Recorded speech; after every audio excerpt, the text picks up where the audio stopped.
This past year, I started living in San Francisco part-time. This probably sounds a little weird considering I'm a real estate agent in Seattle, but it's been pretty cool in some unexpected ways. So let me get into how it all happened. So my primary residence is in Seattle, and Seattle is still very much home to me. But last year, a job opportunity came up for my husband that was too good to pass up. However, this job was in San Francisco. Since my real estate business is in Seattle, moving to another city was a little bit tricky, and honestly, I was pretty uncertain at times about how I was going to make things work. There have actually been some really interesting benefits for my clients, which I'll talk about soon. But anyways, Jacob and I are Seattleites through and through. We met at the University of Washington, bought our first home in the central area of Seattle, and it's safe to say that we absolutely love it. We also love traveling all over the world, and we've always wanted to try living in another city. So when this opportunity came up, we figured it was the right time in life to just give it a go. So we still have our home in Seattle, and that is our home base, but we're also now renting an adorable apartment in San Francisco. In addition to working as a real estate agent in Seattle, I actually ended up loving San Francisco so much that I got my California real estate license.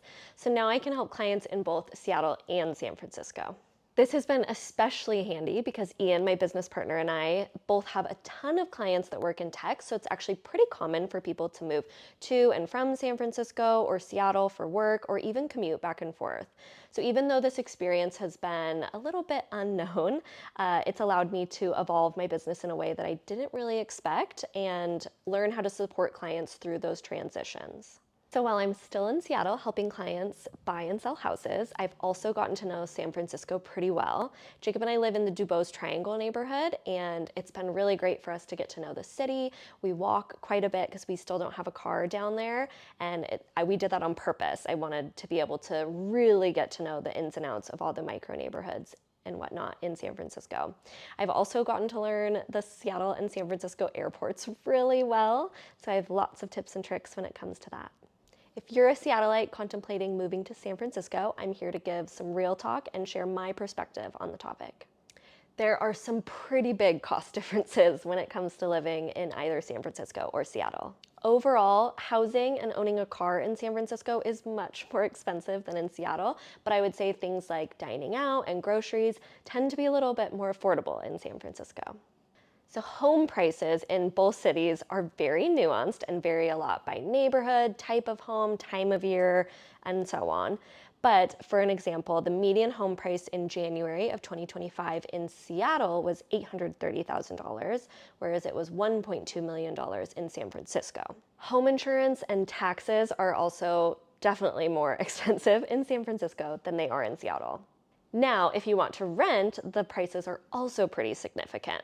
As of January 2025, the average rent for a one-bedroom apartment was roughly $2,060 in Seattle versus San Francisco, it was $3,300. Also keep in mind that Washington does not have state income tax, whereas California does. So this is going to dramatically change your take-home pay and how it feels on a day-to-day basis. My husband is actually a recruiter in the tech industry, so it's safe to say we talk about the tech industry and hiring quite a bit in our households. So I'll share a little bit about what I know to be true between the two cities. Both Seattle and San Francisco have a thriving tech scene. You can't really go wrong with the industry at large in either city, but there are a couple of nuances. San Francisco has more of a startup culture than Seattle does within the tech sector, and they also have more companies headquartered there than Seattle does. Seattle does have some companies that are headquartered in Seattle, but more often than not, you're going to see like a secondary office to a company that's headquartered in San Francisco. Those are just some general differences to be aware of. Of course, similar to housing, there's a lot of nuances. So of course, you'd want to do your research based on the industry and the type of roles you're interested in. A lot of people want to know if you need to own a car to live in San Francisco, and while I don't think you need one, it really just depends on your situation. My husband and I don't currently own a car in the city, but it really just depends on what you like to do. In Seattle, where we have our primary residence, my husband and I each have a car to get around the city, but in San Francisco, we opted to be a car-free household. Having a car in the city is actually kind of inconvenient, and it can be really tricky not only to find parking, but it's also expensive. Parking in Seattle can also be tricky at times, but I will say it hasn't really bothered me the same way it would in San Francisco. San Francisco also has a much larger public transit system than Seattle does, so you have a larger variety of options within the city. I will say Seattle's public transit tends to be a little bit more reliable than San Francisco, but because there's so many options within the city, you can't really go wrong and you can always get to where you need to go. Rideshare options like Uber, Lyft, Waymo are also aplenty in San Francisco, and I will say they are much more affordable than they are in Seattle. So one of the reasons my husband and I decided not to have a car in San Francisco is because we wanted to prioritize walking more. Because the weather is so much better in San Francisco and the city is really set up for pedestrians, it's a lot easier to get around. But you do have to be prepared for more hills around the city, and as a result, you'll need to wear appropriate footwear.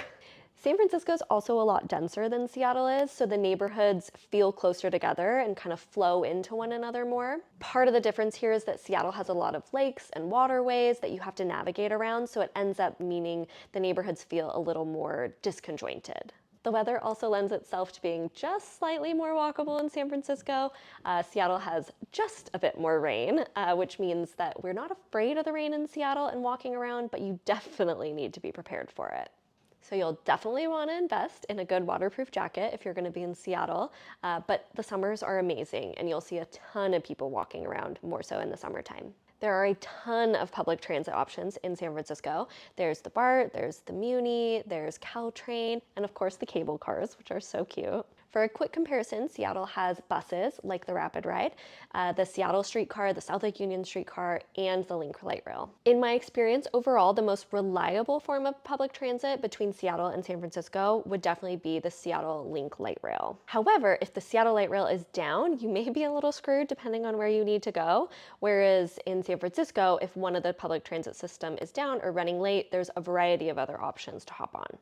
For navigating everything in both cities, pretty much everything is updated on Google Maps, so that's what I use in order to reroute accordingly. San Francisco and Seattle are pretty bikeable cities, and you'll see a big cycling culture in both. There are a ton of bike lanes and trail systems in each city, but there's a couple differences. San Francisco has the Wiggle, which is a green pathway with bike lanes throughout the city that was designed specifically to help bikers avoid all of the hills. In Seattle, you're gonna have to face the hills or you're gonna have to learn how to navigate them on your own. But don't worry, there's tons of Reddit threads that you can check out to see what other cyclists around the area are doing. And then of course the weather is very different for both cities. So in Seattle, you're either gonna be a fair weather cycler that's gonna be cycling more in the summer months, or you're gonna have to buy some really, really good rain gear to keep yourself motivated and getting out and about. Whereas San Francisco is gonna be a lot more consistent with its weather.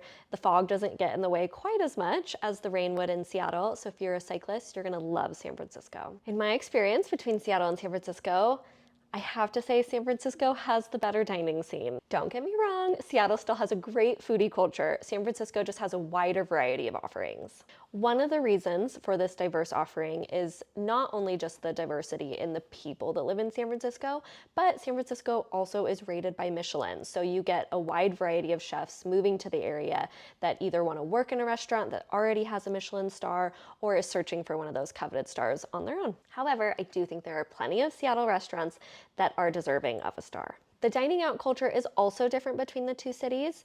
In my experience, folks in San Francisco tend to dine out all nights of the week, whereas in Seattle, oftentimes people are dining out primarily on the weekends. So it changes the restaurant's offerings and how many restaurants can stay open within each city. This means in San Francisco, you oftentimes need to book out your reservations much further in advance, which is much harder for someone like me, whereas in Seattle, you can rely a little bit on those last-minute reservations. Schools are a hot button issue in both Seattle and San Francisco. My homebuyer clients with kids and those looking to start families soon always want to know where the best schools are, and the truth is there's no straightforward answer. First, the needs of each student and family are going to be different. A good school for one family may not be right for another, and all schools are going to have different resources available. I always advise to take school ratings with a grain of salt. There's certainly information available online, but that should only be one piece of the puzzle. So San Francisco actually has a lottery system for their schools, which is different from Seattle, where the schools are based on where you live. In San Francisco, your location and proximity to a school does not mean that your child will attend that school. It will be a factor, but it's not a guarantee. You could live down the street from one school, but instead get sent all the way across the city. With San Francisco's lottery system, there are a lot of factors that determine which school your child will attend. When my clients ask about schools, I always recommend they visit them in person. They should talk to parents that have children in the school they're interested in, because there really is no like one-size-fits-all rating system or school that's going to be the one and only fit for you and your family. If you're thinking about relocating, I'm happy to talk through it with you and answer any questions. I'd love to help you buy or sell a home in either San Francisco or Seattle. Don't hesitate to reach out.